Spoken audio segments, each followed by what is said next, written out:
నీ వయసు దేనికోసం ఖర్చు చేస్తున్నావు? కాలం కరిగిపోతుంది. వినాశనం కళ్ళ ముందే ఉంది. కానీ నువ్వు ఎక్కడికి వెళ్తున్నావో ఆలోచించావా? నీ వయసు కొద్ది కొద్దిగా కరిగిపోతుంది. రోజులు గడుస్తున్నాయి, సంవత్సరాలు వెళ్ళిపోతున్నాయి. కానీ నువ్వేం చేస్తున్నావు?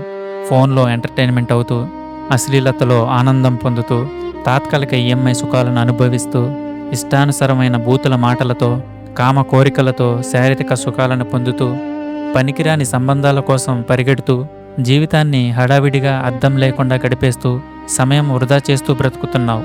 ఇవేనా నీ పుట్టుకకి అర్థం? ఎఫెసీయులు 5:16లో ఇలా వ్రాయబడి ఉంది, కాలాన్ని సద్వినియోగం చేసుకొనుడి అని. అంటే టైం వేస్ట్ చేయకు అని క్లియర్గా బైబిల్ చెప్తుంది. నువ్వు అనుకుంటున్నావు ఇంకా టైం ఉంది అని, కానీ నిజం ఏంటంటే నీ లైఫ్కి గ్యారంటీ లేదు. యాకోబు 4:14లో ఇలా వ్రాయబడి ఉంది, మీ జీవితం ఆవిరి వంటిది అని. కొంచెం కనిపించి తర్వాత మయమైపోతుంది. నువ్వు నీ వయసును సుఖాల కోసం, పాపాల కోసం వాడుతున్నావు.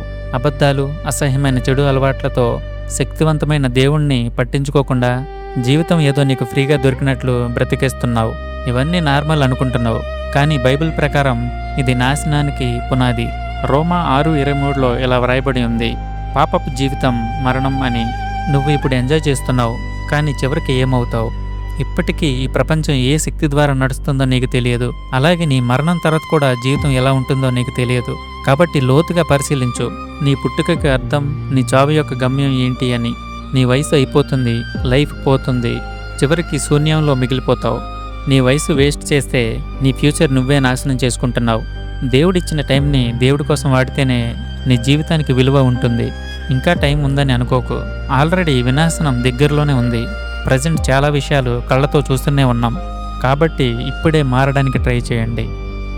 మన ఛానల్ నుండి వచ్చే ప్రతి వీడియోలో ఉండే సత్యాన్ని ప్రతి ఒక్కరికి చేరేలా షేర్ చేసి, దేవుడిని, ఆయన మార్గాన్ని ప్రతి ఒక్కరికి తెలిసేలా చేయండి.